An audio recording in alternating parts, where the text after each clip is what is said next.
medidas que van tomando cada uno de los países. Voy a hablar de un poco de la situación internacional, un poco de las reformas estructurales en la izquierda y en los partidos tradicionales, y un tema central para la izquierda, que es lo que tiene que ver con la igualdad, con la no discriminación. Ahora, como es economía para no economistas, la economía tiene que ver con la política, y la economía tiene que ver, por lo tanto, como la política tiene que ver con las relaciones de poder, la economía tiene que ver con las relaciones de poder. Entonces, cuando uno mira la economía, a veces uno empieza y dice, miremos qué es lo que está pasando en el mundo en términos de relaciones de poder, para ver cómo avanzan distintos aspectos económicos. Lo primero que surge es que en esta instancia, ¿quiere decir algo, compañera? No, hola.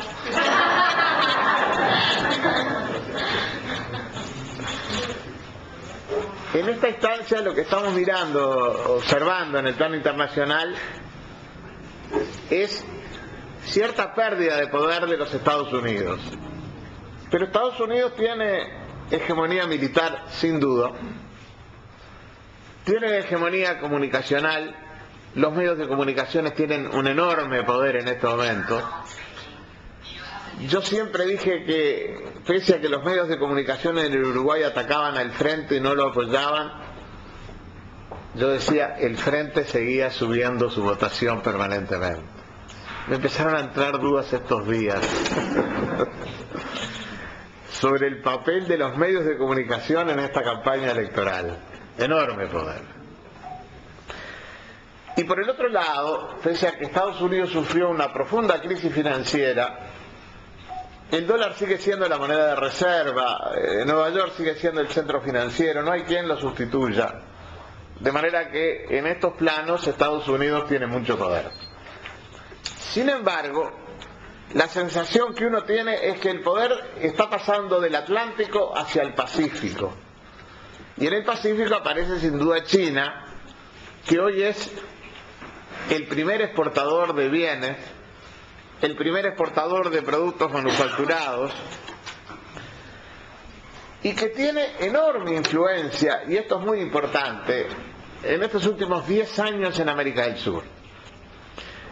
China vino creciendo a ritmos muy altos, arriba del 10%, y China compra productos primarios, compra cobre, compra hierro, pero a nosotros nos compra soja, nos compra carne, nos compra arroz. De manera que la demanda de China significó un aumento muy grande de los precios internacionales de los productos de exportación. Y estos precios internacionales de los productos de exportación están, yo diría, como un elemento muy importante de este fuerte crecimiento que hemos tenido en el Uruguay en los últimos 10 años. Cuando sube enormemente el precio internacional de la soja, vienen inversores a la soja, invierten en soja, producen soja, mejoran los niveles de productividad de la soja. Cuando la carne está a precios muy altos, vienen los brasileños, nos compran los frigoríficos, hacen mejoras tecnológicas, y esas mejoras tecnológicas significa también aumento de productividad.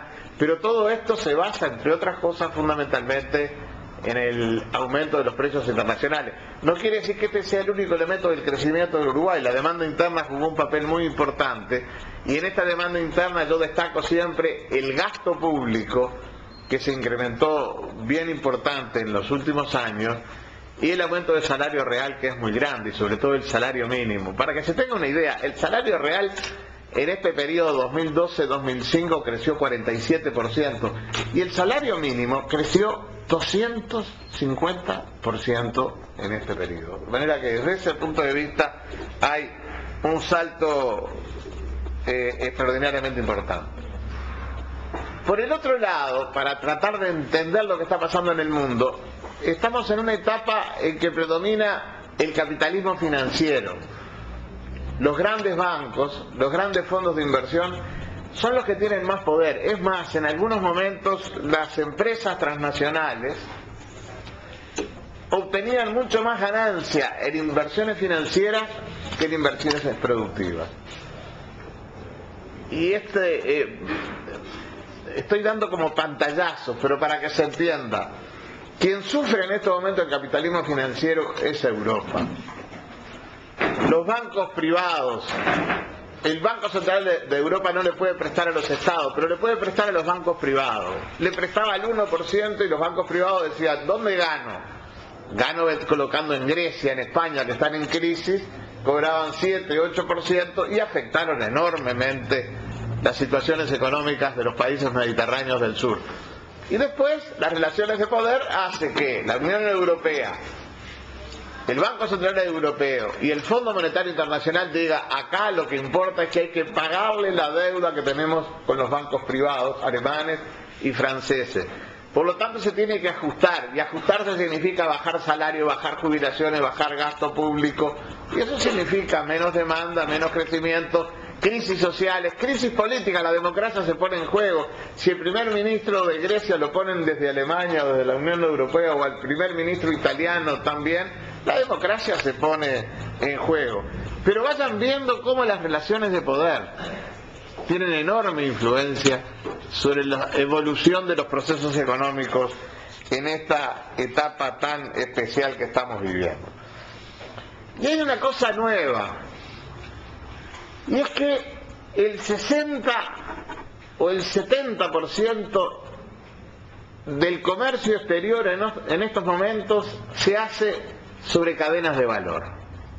Es decir, sobre todo las empresas transnacionales dicen, bueno, en este proceso productivo esta parte A la voy a hacer en un país, esta parte B en otro, esta parte C. Por ejemplo, cuando China vende un producto que es el primer vendedor el primer exportador del mundo, ese producto normalmente pasó por Japón, pasó por Singapur, pasó por Corea del Sur, y cada uno le fue generando más valor y más contenido tecnológico a ese producto. Bueno, estas cadenas de valor se centralizan en Estados Unidos, en Alemania y en China. Y nosotros, la verdad, estamos muy lejos, porque la cercanía geográfica ayuda a estas cadenas de valor. ¿Se entiende todo lo que estoy diciendo? ¿No? Porque es para no economistas. ¿Se entiende? Entonces, desde ese punto de vista, para nosotros lo que sería muy importante es empezar a tener cadenas de valor con Brasil. Ojalá, tal vez si se nos resuelven los problemas que tenemos con Argentina, también con Argentina. Pero este para mí es uno de los argumentos claves por el cual nosotros, yo le veo siempre, hago un esfuerzo de mirar el Mercosur y verle la parte medio llena del Mercosur, no la parte media vacía. Hay conflictos, tenemos problemas con Argentina, pero yo hoy, de las exportaciones que hago, de productos que le vendo yo a la región, el 70% son productos manufactureros. Y lo que le vendo a China son productos primarios, sin valor agregado, sin contenido tecnológico.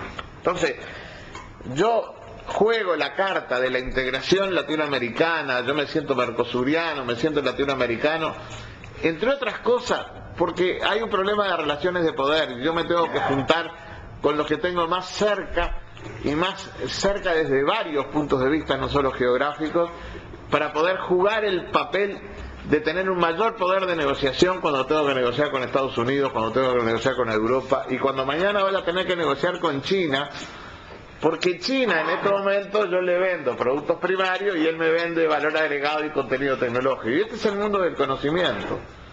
El mundo quiere vender alta tecnología, alto nivel de conocimientos, y desde ese punto, y no productos primarios, que es lo que yo estoy vendiendo fundamentalmente, con soja, con carne y demás. Entonces, desde ese punto de vista, para mí es muy importante cuánto va a jugar en el futuro estas cadenas de valor. Y esto el mercado no lo resuelve. Se requiere de la intervención del Estado, se requiere de que el Estado convenza a los empresarios. Las transnacionales lo hacen, pero lo tenemos que saber hacer nosotros también, para nosotros incorporar desde este punto de vista una salida distinta a la que tenemos en esta etapa. ¿Cuál es la visión de la derecha y de la izquierda sobre esto? La derecha quiere venderle a Estados Unidos y a Europa. Y tienen el vínculo ideológico hacia Estados Unidos y hacia Europa. Yo tuve un almuerzo en la Embajada de Estados Unidos hoy. Y había dos legisladores del Partido Colorado. ¿Qué le preguntaban al tipo que vino, que era asesor de Kerry, el actual? Le preguntaban, ¿cuándo se va a acercar Estados Unidos a América Latina? Resulta que en la medida que Estados Unidos está preocupado de Irak, de Afganistán, de Siria, de Gaza y así de Ucrania, nos dejó espacio para que nosotros pudiéramos avanzar en términos de UNASUR, en términos de CELAC, en términos de acciones comunes en la región latinoamericana. Pero los partidos tradicionales ven a Estados Unidos y ven fundamentalmente a Europa. Querían hacer un tratado de libre comercio con Estados Unidos, nosotros nos opusimos. Hablan de la Alianza del Pacífico como si fuese la gran fuente de dinamismo, para que ustedes tengan una idea. México es parte de la Alianza del Pacífico. De las exportaciones de México, ¿cuánto vale la Alianza del Pacífico? 2,5%. De las de Perú, 5%. De las de Chile, 5%. De las de Colombia, 7%. O sea, casi yo diría que es una operación de marketing esto de la Alianza del Pacífico. Y yo no la critico porque como yo soy latinoamericano, quiero que sea complementario, quiero ir a negociar con la Alianza del Pacífico. No me quiero pelear, yo necesito mañana también de Chile, de Perú, de Colombia, los preciso para poder negociar en el futuro. Pero en última instancia, en esta política internacional en términos económicos, para la derecha, si el Estado interviene o no interviene, para ellos dicen, el mercado y el sector privado me resuelven todo.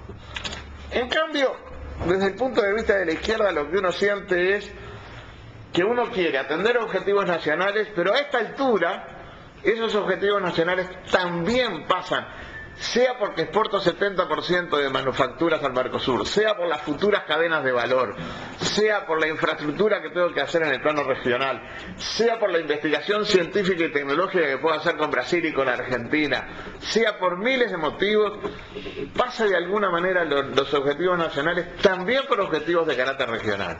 Por eso, para mí es extraordinariamente importante las necesidades y posibilidades de jugar este partido de la integración. Ahora, en esencia, yo quiero tener a un Uruguay muy diversificado en términos de destino. Hoy se le vende carne a 140 países. Fantástico. Tenemos mercados, más de 100 mercados para los productos de exportación. Muy bien. Pero lo que yo quiero es pasar de estos productos primarios que estoy vendiendo a darle más valor agregado, más empleo, más ocupación, más contenido tecnológico.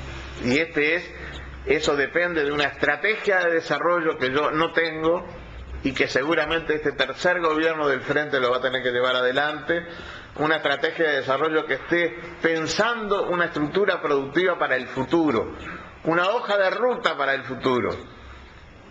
A ver un ejemplo. Yo tengo chance de hacer 4 millones de hectáreas de deforestación. Hoy hago 1 millón. ¿Quién decide si hacemos 4, hacemos 2 o hacemos 1? Bueno, yo creo que el papel de una estrategia de desarrollo, con participación de los empresarios, de las organizaciones sociales, de los trabajadores, para mí es absolutamente fundamental en esta futura estrategia de desarrollo, en esta futura estructura productiva. Acaban viendo, por lo tanto, cómo las relaciones de poder, porque no hay libertad de comercio.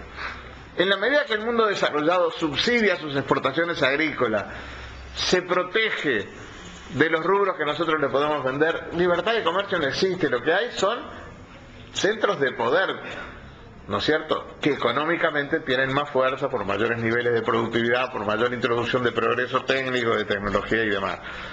Pero también se nota claramente diferencias entre la derecha, entre los partidos tradicionales que están mirando sin intervención del Estado una política internacional determinada en términos económicos, y lo que la izquierda quiere en términos de diversificación de orígenes distintos, en términos de lo que quiere de integración. Por eso el gobierno de Mujica desde este punto de vista fue muy importante.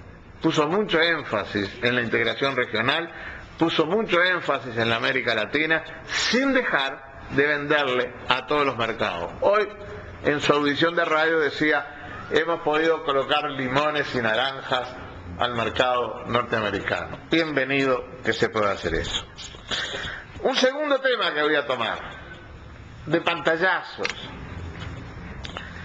Las reformas estructurales. ¿Para qué se está usando estas reformas estructurales y qué decimos?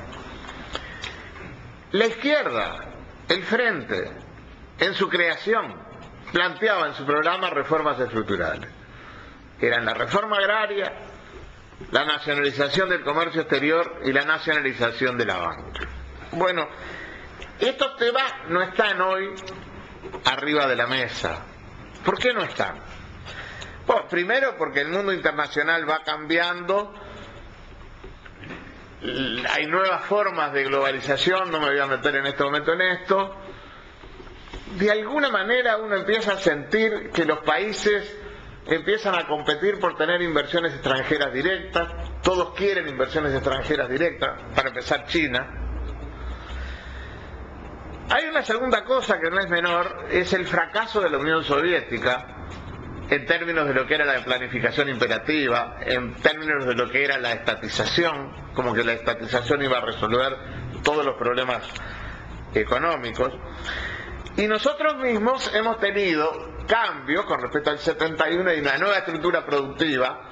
Yo no puedo pensar que en el 71 quería estatizar el comercio exterior, que era la industria frigorífica y a las empresas comercializadoras de lana, lo que iba a estatizar. Hoy tengo una brutal cantidad de rubros que estoy exportando y no tengo ninguna condición de poder hablar de estatización del comercio exterior. Y la situación financiera también ha cambiado como para poder plantearse la posibilidad de estatizar el conjunto del sistema bancario. Creo sí que tenemos un desafío que para mi gusto no está resuelto, que es el tema de la propiedad. Porque en el 71 decíamos, bueno, estatizamos, nacionalizamos. Hoy no lo decimos. Y creo que el tema de la propiedad es uno de los grandes temas, el gran desafío de la izquierda uruguaya, de la izquierda latinoamericana, de la izquierda internacional, de la izquierda mundial. En el Frente estamos claros de que el Estado tiene que estar en los sectores estratégicos. Hoy me están atacando a ANCAP, pero ANCAP es una gran empresa. Sin ninguna duda es una gran empresa. De eso no tenemos duda. Hay etapas de estados que están en competencia. Antel está en competencia en estos momentos y no le va mal. De pronto hay chance de empresas mixtas. Tal vez uno pueda mirar cambios de la no de la propiedad, sino cambios para la igualdad, cambios para influir en el papel del Estado por la vía tributaria. Esta es una discusión que tenemos. ¿Le queremos cobrar a las empresas o le queremos cobrar a las personas? Y yo soy de la idea que le tenemos que cobrar a las personas y que le tenemos que cobrar a las empresas. Si en un momento determinado la soja está a $600, a $500, ¿cómo no le voy a cobrar yo algo de esa valorización de los precios internacionales que reciben los productores de soja? Esto me parece como un elemento muy importante. En términos de reformas estructurales hemos avanzado. La reforma tributaria, tuvimos muchos meses discutiéndola en el Parlamento, es una cosa dinámica, sigue posibilitándose de que haya cambios, más impuestos directos, menos exoneraciones, más impuestos a las rentas de capital y así sucesivamente. Y hoy hablamos sobre todo de transformaciones con equidad, de crecimiento con equidad, con justicia social, porque seguro la igualdad es nuestro paradigma. Y ahora voy a llegar a eso. Por lo tanto, queremos más lo productivo Otra vez vuelvo al cambio de la estructura productiva. Este es un elemento clave, absolutamente, donde el Estado tiene que conducir, donde el Estado tiene que orientar con participación del conjunto de la sociedad. Probablemente por la historia del Uruguay, yo quiero tener mayoría parlamentarias, pero no puedo dejar de olvidarme de que necesito de acuerdos sociales, que necesito de acuerdos políticos. Para la izquierda la participación de la sociedad es un fenómeno extraordinariamente importante y es parte de una estrategia también, o de una reforma estructural, encontrar las rutas y los caminos de las distintas organizaciones sociales para participar, con todas las dificultades. Hoy tenemos una dificultad de la participación de los trabajadores en ACE, sin duda, y tendremos que encontrar también mecanismos para atender eso, pero en nuestros principios siempre la participación social ha sido un elemento clave de nuestros procesos de transformación. Y en el corto plazo uno siente que quiere que predomine lo productivo y no lo financiero, como ocurre en el capitalismo financiero, que es lo que le está pasando a Europa en este momento con sus ajustes.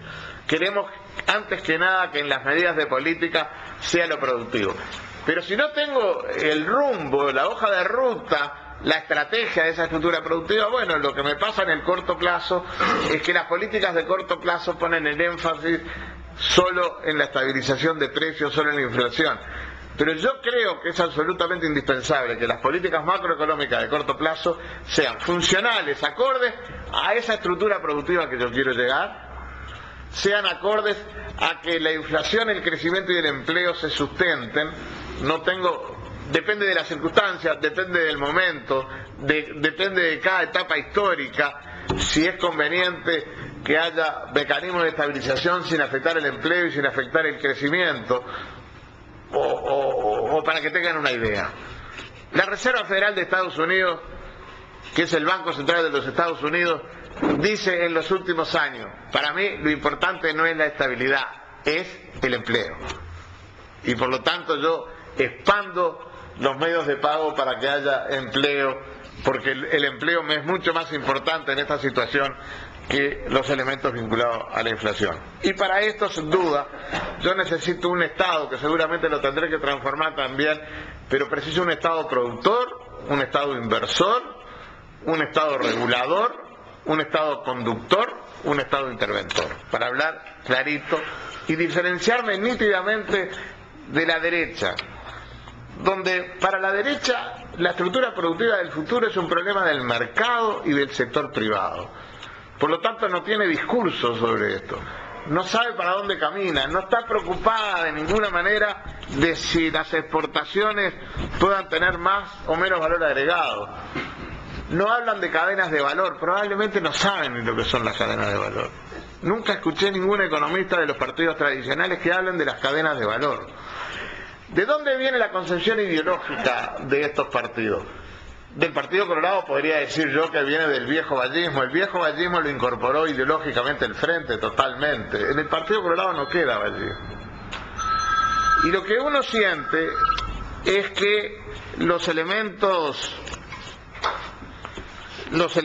centrales,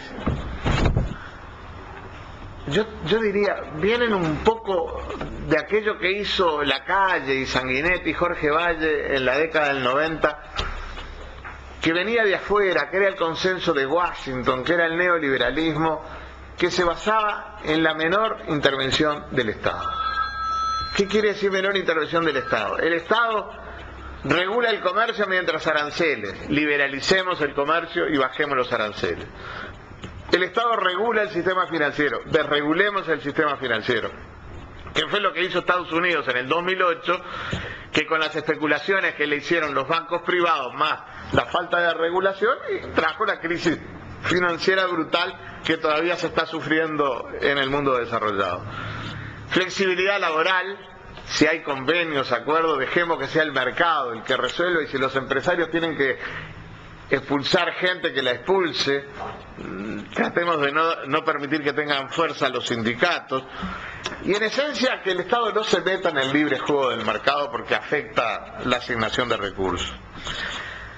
Hablan menos de esto en estos momentos. Lacalle hablaría, Jorge Valle hablaría. creo que está en el fondo del pensamiento de la calle Pou y de Bordaberry estos principios.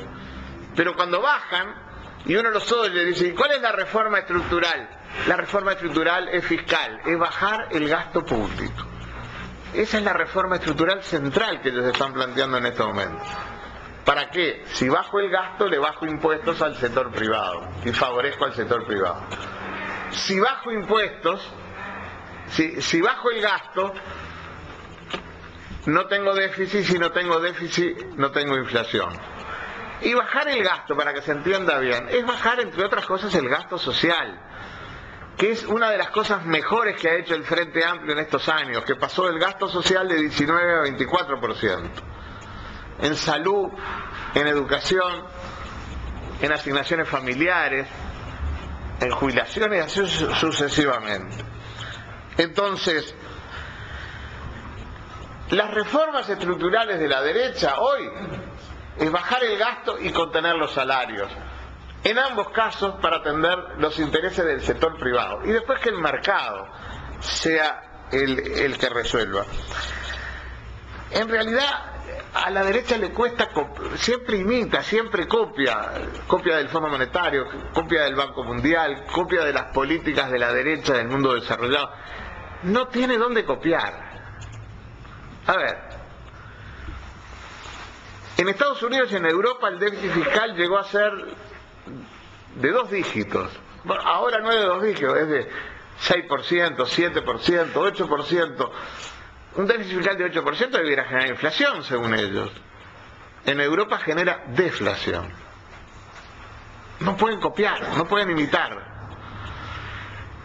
La expansión monetaria, no hay nada peor que una expansión monetaria para que genere inflación. Bueno, en Estados Unidos metieron 80.000 millones de dólares permanentemente, ahora lo están bajando, de expansión monetaria, y todo el mundo decía, va a haber una inflación terrible. No hay inflación en Estados Unidos. Entonces, las recetas clásicas que estábamos acostumbrados a recibir del fondo, hasta el fondo, por lo menos en su discurso, va cambiando. Yo cuando miro al Banco Central de Europa, la Unión Europea, liderada por Alemania, y al fondo, el fondo se transformó en un organismo de izquierda al lado de los europeos. Es brutal, por lo menos en su discurso. Entonces, creo que desde este punto de vista, una de las dificultades que tienen es que no tienen de dónde imitar, no tienen de dónde copiar.